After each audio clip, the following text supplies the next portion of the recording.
सत्संगत जी, प्यार से कहना धन निरंकार जी। सत्संगत जी, आप जी के चरणों में बहुत ही सुंदर कहानी विचार जिसका विषय है हर हाल में शुक्रिया करो इस निरंकार परमपिता परमात्मा का। तो आइए सत्संगत जी जानते हैं इन विचार के माध्यम से। सत्संगत जी, कभी कभी आपने सोचा है कि अगर एक दिन में सब कुछ बदल जाए, घर की रोटी छिन जाए, बच्चे की हंसी चुप हो जाए और वो इंसान जिसे देखकर जीना सीखा था अचानक चला जाए, क्या आप फिर भी कह पाएंगे या धन निरंकार जी यह विचार है? सत्संगत जी, एक ऐसे आदमी के जो महान नहीं था लेकिन उसके भीतर महानता का बीज था। ना वो किसी मंच पर बोला, ना किसी किताब में उसका नाम है, लेकिन उसका जीवन खुद एक जीती जागती किताब था। सत्संगत जी, इसका हर पन्ना कहता था कि हर हाल में शुक्रिया। यह निरंकार विचार हमें सिखाएगी सत्संगत जी कैसे एक साधारण परिवार असाधारण श्रद्धा से जुड़ा रहता है, कैसे सतगुरु का नाम से पूजा नहीं जीवन की ढाल बन जाता है, और कैसे एक हादसा जिसे हम अंत मानते हैं दरअसल आत्मिक जागृति की शुरुआत हो जाता है। एक ऐसे भक्त की सत्संगत जी सच्ची कथा जिसने सबसे कठिन वक्त में भी मालिक को धन्यवाद कहा। राजपुर की एक गली थी, ना चौड़ी ना चमकदार। वहाँ एक पुराना सा घर था सत्संगत जी। दीवारें उधड़ी हुई, छत पर टपकती सीलन और बरामदे में एक पुरानी साइकिल टिकी हुई। लेकिन जो उस घर में रहता था, जिसका नाम नरेश भाटिया था, वो असाधारण था। ना ही किसी किताब में उसका मन और ना ही किसी अखबार में उसकी तस्वीर, ना ही पर जो उसे जानता था वह कहता था ये इंसान कुछ और ही मिट्टी का बना है। सत्संगत नरेश डाक विभाग में नौकरी करता था। सुबह 8 बजे थैला कंधे पर डालकर निकल जाता था। शाम को साइकिल से लौटता अपनी पत्नी सरिता, बेटे योगेश और बेटी नेहा से बस यही उसका संसार था। पर इस घर में एक अजीब सी शांति थी। कभी आवाज़ ऊंची नहीं होती थी, कभी शिकायत नहीं होती थी, और हर बात की शुरुआत होती थी सिर्फ मालिक के सिमरन से, धन निरंकार जी। सत्संगत जी, एक दिन योगेश खेलते खेलते गिर गया, घुटना छिल गया, आंखों में आंसू थे। नरेश ने घाव धोआ और दवाई लगाई, फिर धीरे से पूछा, अब बता, इस पर शुक्रिया कहेंगे कैसे? कहेंगे पापा चोट लगी है, दर्द हो रहा है। शुक्रिया किस बात का? योगेश तुनक कर बोला। नरेश मुस्कुराया जैसे कोई राज की बात बता रहा हो।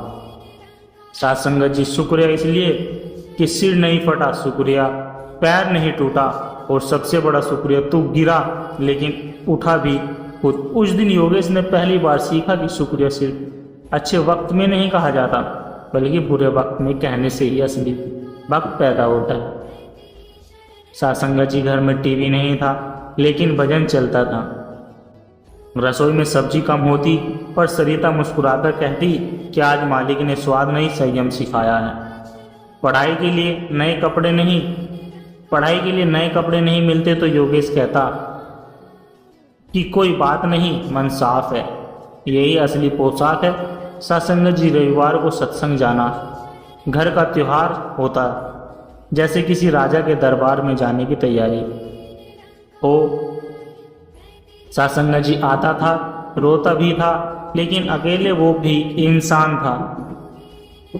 पर उसकी आत्मा ने एक बात पकड़ ली थी सत्संगत जी, मेरे हालात मेरे विश्वास को नहीं, बल्कि मेरे विश्वास मेरे हालात को बदलते हुए। उनके पास न चमत्कार था न प्रवचन, पर एक ताकत थी कि सतगुरु का नाम। एक दिन एक फोन कॉल ने सब कुछ बदल दिया। सत्संगत जी, घर का दरवाजा खुला था, पर हवा बंद लगने लगी दीवारें वही थी, पर उन पर अब शब्द नहीं सिसकियां गूंजती थी। और वो धन निरंकार जी कहने वाला नरेश अब आंसुओं से कह रहा था कि मालिक, यह भी तेरी रजा है। एक दिन शुक्रवार शाम 6:45 जगह नरेश का घर। राजपुर सरिता रसोई में चाय बना रही थी। साथ संगत जी, नेहा होमवर्क कर रही थी। साथ संगत जी, योगेश खेल कर लौटा ही था और नरेश थका आ रहा दरवाजे पर साइकिल खड़ी कर रहा था। तभी मोबाइल की घंटी बजी। नरेश का चेहरा हल्का सा सख्त हुआ। स्क्रीन पर नाम चमक रहा था, साथ संगत शंकर चौधरी, पुलिस थाना। नरेश ने फोन उठाया। हाँ बोलिए, वो सुन रहा और धीरे धीरे उसकी आंखें फैल गई, होठ कांपे, हाथ से मोबाइल गिर गया। घर की हवा अचानक भारी हो गई। सरिता दौड़ कर आई। क्या हुआ नरेश? किसका फोन था? नरेश जैसे ही किसी गहरे कुएं में डूब गया था। साथ संगत जी, फिर कांपती हुई आवाज में बोला कि योगेश, आज जो टूर्नामेंट खेला गया था उसका एक्सीडेंट हो गया। सरिता की आंखें तुरंत भर गई। क्या वो ठीक है? नरेश कुछ नहीं बोला, सिर्फ पास आकर बैठ गया और सिर झुका लिया। और साथ संगत जी कहा, वो अब नहीं है। सरिता की चीख पूरे मोहल्ले में गूंज गई। नेहा अपनी कॉपी फेंक कर माँ के पास लिपट गई। नरेश एक कोने में बैठा रहा, जैसे किसी ने उसकी आत्मा निकाल ली हो। बेटे की वो तस्वीर जिसमें उसने मुस्कुराकर मेडल पकड़ा था, अब दीवार पर टंगी थी, पर आंखों में आंसू ले आई। साथ संगत जी, रात के 3 बजे थे, सब सो रहे थे। नरेश उठकर पूजा की छोटी सी चौकी के सामने बैठकर हाथ जोड़कर आंखें मूंदी और बहुत धीमे स्वर में बोला, तू ही निरंकार, मैं तेरी शरणहा, मैनू बख्श लो। सरिता ने सुना वो चौकी। नरेश, क्या तुम आज भी शुक्रिया कर पा रहे हो? नरेश ने सिर झुकाया और कहा, हाँ, क्योंकि बेटा मुझे नहीं, मालिक को प्यारा हुआ है। जो उसकी रजा थी वो सर आंखों पर, और जिस घर में उसका नाम है वहाँ दुख भी उसी की मर्जी से आता है। साथ संगत, सरिता फूट फूट कर रो पड़ी, लेकिन उस रात पहली बार उन्होंने मिलकर नाम सुनने में किया अपने बेटे की आत्मा की शांति के लिए। और खुद को संभालने के लिए योगेश की अंतिम यात्रा में सैकड़ों लोग आए। साथ संगत जी, लेकिन सब तब स्तब्ध रह गए जब नरेश ने मंच से सिर्फ एक बात कही कि मेरा बेटा चला गया, लेकिन उसके पीछे उसकी मुस्कान छोड़ गया। मैं इस मुस्कान को पालूंगा, रोज सेवा सुनूंगा सत्संग से, और हर दिन मैं मालिक से यही कहूँगा कि हर हाल में शुक्रिया मेरे मालिक। यह वही पल था जब नरेश साधारण नहीं रहा। अब वो सिर्फ एक पिता नहीं था, वो एक सच्चा भक्त बन गया था। साथ संगत जी, जीवंत उदाहरण। जब समाज सवाल उठाने लगा, क्या यह आदमी पागल हो गया? लेकिन नरेश ने जवाब दिया, ना, मैं भक्त हो गया हूँ। योगेश की अंतिम क्रिया को 3 दिन हो चुके थे। साथ संगत जी, राजपुर में लोग अभी भी हैरान थे कि एक पिता जिसने अपना बेटा खोया हो, वो रोने के बजाय सत्संग में जा रहा है, लोगों को प्रेरणा दे रहा है, और सबसे बढ़कर हर मिलने वाले से कह रहा है कि धन निरंकार जी। साथ संगत जी, मोहल्ले के कोने में बैठी अम्मा बोली, आजकल के लोग बेटा खोकर पागल हो जाते हैं, लेकिन यह नरेश कहीं अंदर से टूट तो नहीं गया? पास बैठी बनवारी बोला, नहीं अम्मा, यह टूटा नहीं, यह तो ऐसा लग रहा है जैसे किसी और ही रोशनी में जीने लगा है। साथ संगत जी, किसी ने नरेश से पूछा कि तुझे गुस्सा नहीं आया, भगवान पर नफरत नहीं हुई? नरेश ने कहा, मालिक का ही तो था मेरा बेटा, और अब वही उसे अपने पास ले गया। जो चीज़ मेरी ही नहीं थी उसका चला जाना दुख दे, ये मेरा अहम है।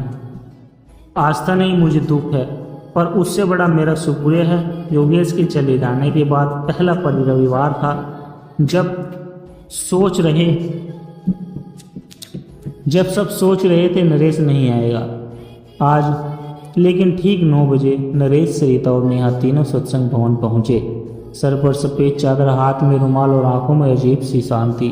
साथ संगत जी, वहाँ मंच से जब भावनात्मक भजन चल रहा था, जो तेरी रजा वही मेरी रजा हो जाए, तो लोगों की आंखें भर आई। नरेश चुपचाप सिर झुकाए बैठा था। साथ संगत जी, भजन के बाद जब उसे मंच पर बुलाया गया तो सबकी सांसें थम गई।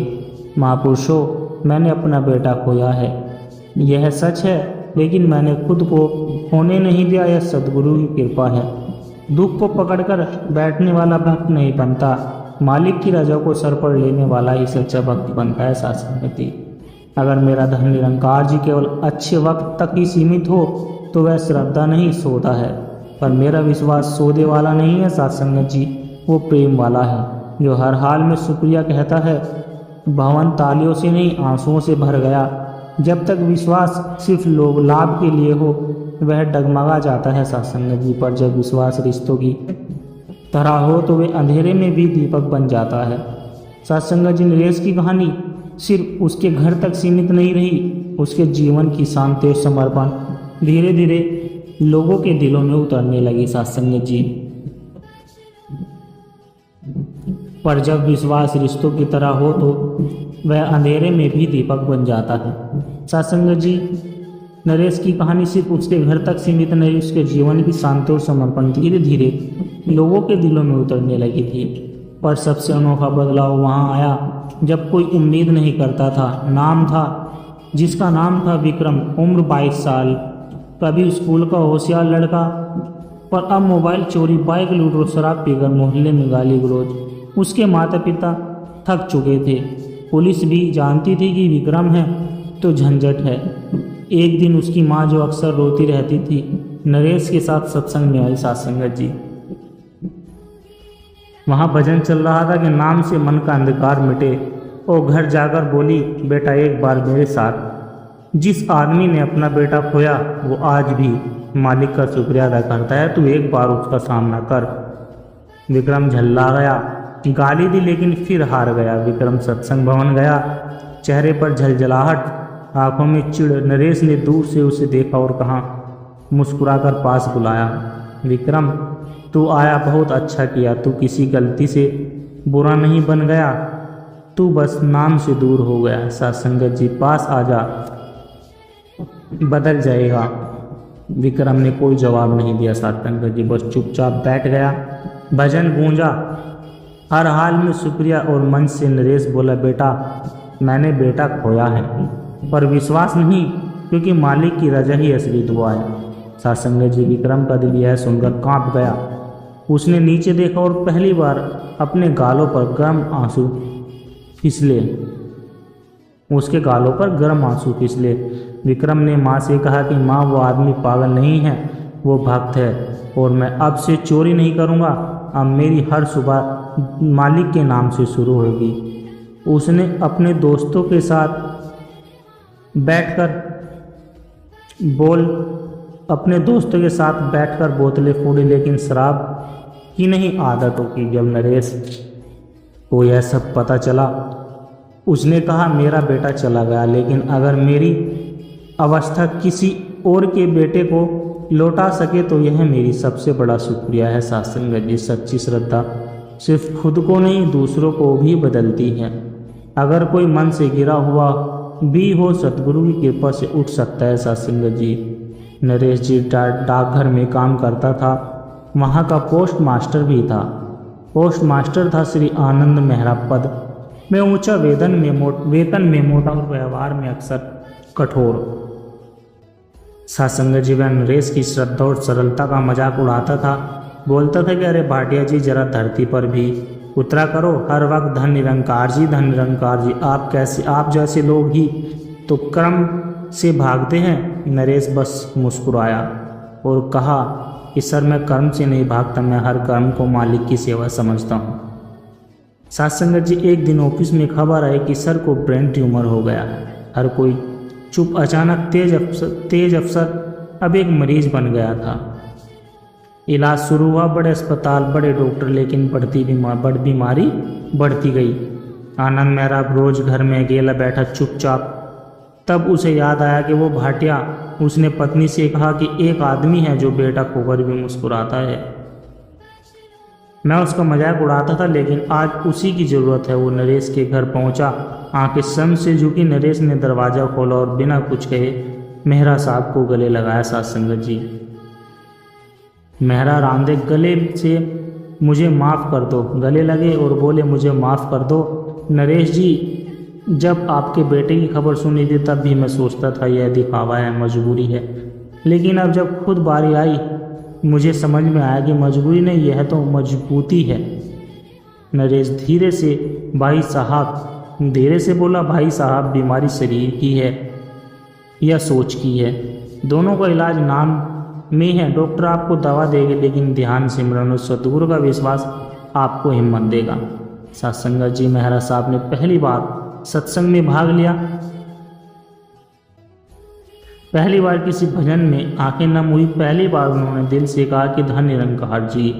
इलाज चलता रहा पर मन अब भय से नहीं आस्था से भरा हुआ था। संगत जी कुछ हफ्ते बाद जब हमारी रिपोर्ट आई, डॉक्टर चंकित थे कि सर ट्यूमर श्रोकिंग मोड में है, आप में कोई अजीब सी पॉजिटिविटी है। मेहरा साहब मुस्कुराए, अब उन्होंने जवाब पता था, यह दवा नहीं दुआ है, दुआ का असर है। श्रद्धा का मजाक उड़ाना आसान नहीं, लेकिन जिंदगी हिलती है, आस्था ही थमती है। बीमारी चाहे कितनी भी गहरी हो, अगर मन ठीक हो गया तो शरीर भी साथ देने लगता है। सत्संगत जी राजपुर शहर में वार्षिक निरंकारी संत समागम हो रहा था। सत्संगत जी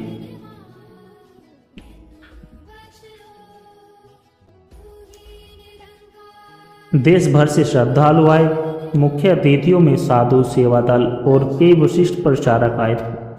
और इस बार एक आदमी को भी मंच पर बुलाया गया जिसका नाम नरेश भाटिया, डाक विभाग का छोटा सा कर्मचारी, पर अब लोगों के लिए सच्चे समर्पण की मिसाल बन चुका था। अब हम आमंत्रित करते हैं इस राजपुर से सेवा भावी और सहनशील भाई नरेश भाटिया को, जिन्होंने हर हाल में शुक्रिया के वास्तविक अर्थ को जी कर दिखाया है। मंच पर सैकड़ों लोग बैठे थे, लेकिन जैसे ही नरेश खड़ा हुआ सन्नाटा छा गया।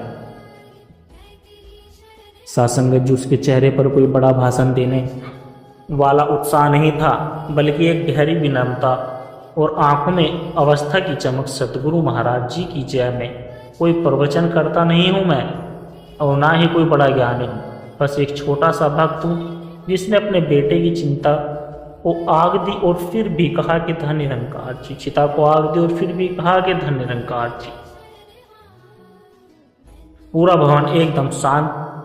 पहले मुझे लगा था कि सत्संग केवल भजन गाने का मंच है, लेकिन जब मेरा बेटा गया और मैंने सत्संग में बैठकर खुद को संभाला, तब समझ में आया यह मंच नहीं, यह माँ की गोद, जिसने मुझे टूटने से बचाया, रोते हुए संभाला और चलते रहने का हौसला दिया।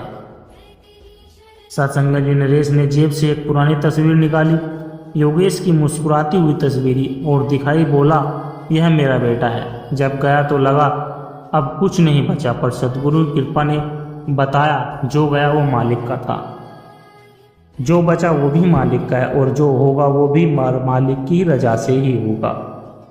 मैं यहाँ कुछ सीखने नहीं, बस अपने अनुभव को बांटने आया हूँ, ताकि शायद किसी और का टूटता विश्वास भी फिर जुड़ सके। पूरा हॉल सत्संगत जी उसके विचार सुनकर खड़ा हो गया। किसी ने ताली नहीं बजाई, पर सबकी आंखों से श्रद्धा बह रही थी। उस दिन लोगों ने जाना कि बोलना प्रभाव नहीं बनाता जी नहीं, असली प्रचार है। असली वक्ता वो नहीं जो मन से बोलता है, बल्कि वो है जो जीवन से सीखता है, जो दुख में भी रजा को माने वही सच्चा समर्पण है। सत्संग से लौटने के बाद नरेश और सरिता वारंडा में बैठे थे। तभी उनकी बेटी नेहा, जो अब 15 साल की हो चुकी थी, धीरे धीरे पास आई। उसके हाथ में योगेश की पुरानी डायरी थी और आंखों में एक अलग सी रोशनी। बोली, पापा आपने आज जो समागम में कहा वो मैंने पहली बार पूरी तरह से महसूस किया। सत्संगत जी नरेश मुस्कुरा बोला, बेटा क्यों इतना भावुक हो गई? नेहा ने धीरे से कहा कि पापा मुझे अब सिर्फ पढ़ना ही नहीं, मुझे सेवा में जीवन देना है। मैं भी भैया की तरह लोगों को हौसला देना चाहती हूँ। मैं उनकी तरह हर हाल में शुक्रिया जीना चाहती हूँ।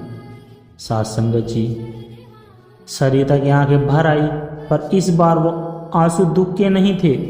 नरेश ने बेटी को गले लगाया और कहा, नेहा बेटा चल, नेहा बेटा चला गया, पर देखो उसकी सोच हमारे साथ है और बस तू उस सोच को आगे बढ़ा रही है। सत्संग में बैठना, भजन गाना, सेवा करना, यह तेरा कोई कर्तव्य नहीं है, तेरा उपहार है। मालिक को अगले रविवार नेहा सेवा दल यूनिफॉर्म में सत्संग में पहुंची। झाड़ू पकड़ाना, पानी बांटना और बुजुर्गों के जूते भी अपने हाथों से सीधे लाइन में रखे। लोग देख रहे थे कि लड़की ने अपने भाई को खोया था, अब वह हजारों की बहन बनकर सेवा कर रही थी। धीरे धीरे नेहा सत्संग में युवाओं की प्रेरणा बनने लगी। साथ संगत जी उनके पास आकर कहती कि तू तो अपने भाई जैसी लगती है। शांत पर मजबूत नेहा बस मुस्कुराकर कहती कि मैं योगेश नहीं बन सकती, पर उसकी तरह सोच सकती हूँ, और सबसे ज़रूरी बात, हर हाल में शुक्रिया कह सकती हूँ। सेवा उम्र नहीं देखती साथ संगत जी, भावना देखती है। और कोई चला जाए तो जीवन थमता नहीं, अगर उसकी सोच को जी लिया जाए तो वह कभी मरता नहीं। नेहा की सेवा जारी थी और फिर घर फिर से हंसी से भरने लगा। लेकिन जीवन कब कौन सी परीक्षा ले ले कोई नहीं जानता। एक दिन डाक विभाग की केंद्रीय छठवीं सूची आई। साथ संगत जी सरकारी घाटे के कारण कई पद खत्म किए गए और उनमें नरेश भाटिया का नाम भी शामिल था। साथ संगत जी पत्र आया कि आपकी सेवा अब समाप्त की जाती है। सरिता ने पत्र पढ़ा, चेहरा पीला पड़ गया। नरेश, यह कैसे हो सकता है? इतनी ईमानदारी, इतनी निष्ठा, और अब यह नेहा दौड़ी घर आई।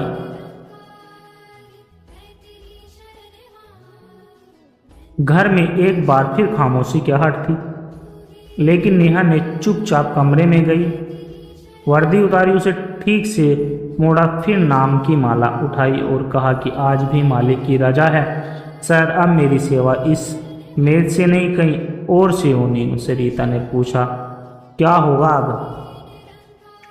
साथ संगत जी नरेश ने जवाब दिया कि सीधा मगर बहुत गहरा था, जो कुछ बचा है वही काफ़ी है। अगर नाम साथ है, तनख्वाह गई, समर्पण नहीं गया, नौकरी गई। साथ संगत जी पर मालिक का साथ नहीं गया, फिर शुरुआत नहीं हुई सेवा बिना पद ये मगर पूरी श्रद्धा से।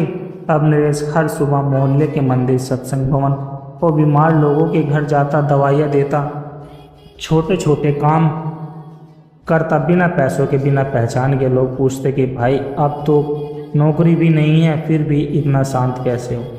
साथ संगत जी वह मुस्कुराता और कहता, पहले तनख्वाह आती थी, अब मुस्कान आती है। पहले तनख्वाह आती थी तो सुकून आता था, पहले ओहदा था, अब चैतन्य है। जिस हाथों ने डाक बांधी, अब वही हाथ सेवा बांट रहे थे। कर्म बदल सकते हैं, लेकिन नियत अगर नाम से जुड़ी हो तो हर हाल में संतोष ही मिलता है। साथ संगत जी दुनिया कभी सब कुछ नहीं देती, पर सदगुरु कभी सब कुछ छीनता ही नहीं। अगर आस्था बनी रहे तो जीवन बिना पद, बिना पैसे के समर्पित है, संतोषपूर्ण हो सकता है। राजपुर नगर परिषद और स्थानीय संगठनों ने मिलकर एक छोटा सा कार्यक्रम रखा, जिसमें प्रेरणा जीवन के असली हीरो, जहां वो आम लोगों में से भी चुनकर उन चेहरों को मंच देता है जो खुद टूटे हुए पैरों को थाम लिया। इस बार विशेष अतिथि के रूप में बुलाया गया साथ संगत जी नरेश भाटी को। स्टेज पर पहले किसी प्रोफेसर ने भाषण दिया, फिर एक मोटिवेशनल स्पीकर। लोग ताली बजाते रहे। साथ संगत जी लोग ताली बजाते रहे।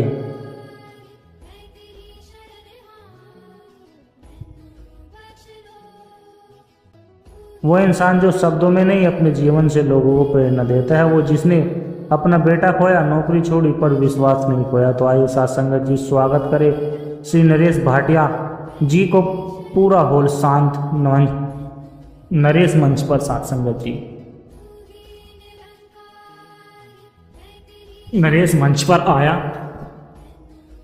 सादा कुर्ता, सिर झुका, हाथ जोड़कर बोला, आप लोग मुझे हीरो कहते हैं, पर सच कहूं मैं नायक नहीं, मैं तो सिर्फ मालिक की रजा का एक पात्र हूं।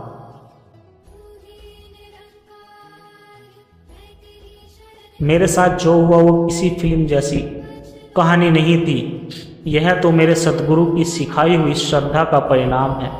साथ संगत जी, अगर मेरे बेटे की मौत पर मैंने शुक्रिया नहीं कहा होता तो मैं अंदर से मर चुका होता। अगर नौकरी जाने पर मैंने रोना चुना होता तो मैं समाज को क्या देता। साथ संगत जी, लेकिन मैंने चुना कि हर हाल में तू ही निरंकार कहना। भीड़ में बैठे हुए युवक चुपचाप सुन रहे थे। कुछ ने अपनी नोटबुक बंद कर दी, क्योंकि अब उन्हें शब्दों की नहीं जीवन की प्रेरणा मिल रही थी। साथ संगत जी, एक छात्र ने खड़े होकर पूछा कि सर, क्या आपको कभी लगा कि यह विश्वास आपको धोखा दे रहा है? नरेश ने मुस्कुराकर कहा, बिल्कुल नहीं, क्योंकि विश्वास रास्ता दिखाता है, मंजिल नहीं बदलता, और मेरा रास्ता मालिक की रजा से जुड़ा है।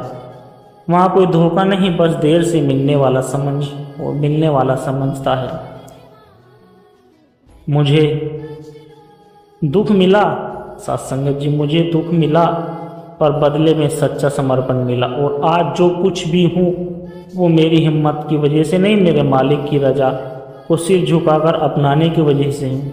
साथ संगत जी, प्रेरणा भाषणों से नहीं प्रभावित जीवन से आती है। जब हम दुख को नकारे नहीं स्वीकार कर ले, तब मालिक हमारे भीतर शक्ति भर देते हैं। घर सजा था लेकिन शोर नहीं था, फूलों की सजावट थी लेकिन सजावट से ज़्यादा संस्कारों की महक थी। साथ संगत जी, आज नेहा की शादी थी। जिस बेटी ने अपने भाई की विरासत को सेवा में बदल दिया, जो हर सत्संग में भाई के लिए सेवा, पापा के लिए श्रद्धा का जीता जागता रूप बन चुकी थी, वो आज अपने एक नए जीवन की ओर बढ़ रही थी। साथ संगत जी, फेरे पूरे हुए, मंगलसूत्र बांधा और अब विदाई की घड़ी थी। नेहा की आंखें नम थी, पर चेहरे पर वही शांति थी जो उसने नरेश से सीखी थी। सरिता उसे गले से लगाए रो रही थी, और नरेश बस एक टक अपनी बेटी को देख रहा था। साथ संगत जी, नेहा ने पापा का हाथ पकड़कर कहा, पापा आप भी रो लीजिए, आज आपकी लाडली जा रही है। नरेश ने उसका सिर सहलाया और कहा, बेटी मैं आज रो नहीं रहा, मैं शुक्रिया कर रहा हूँ। बेटी तू एक घर से जा रही है, लेकिन जहाँ जा रही है वहाँ भी रिश्ते, परिस्थितियाँ, लोग सब नहीं होंगे। खुशियाँ होगी पर कभी मुश्किलें भी आएगी। तब एक चीज़ को साथ रखना, हर हाल में शुक्रिया कहना। हर हाल में शुक्रिया कहने की आदत तू अपनी ममता से और श्रद्धा से जिस घर में जाएगी वहाँ भी तू एक प्रेरणा बन जा। और याद रखना, भाई की सोच और सतगुरु का नाम यही तेरे सबसे बड़ी विदाई की भेंट है। साथ संगत जी, नेहा ने रोते हुए सिर हिलाया, कहा, पापा मैं वही करूँगी जो आपने मुझे सिखाया, हर हाल में मालिक का धन्यवाद।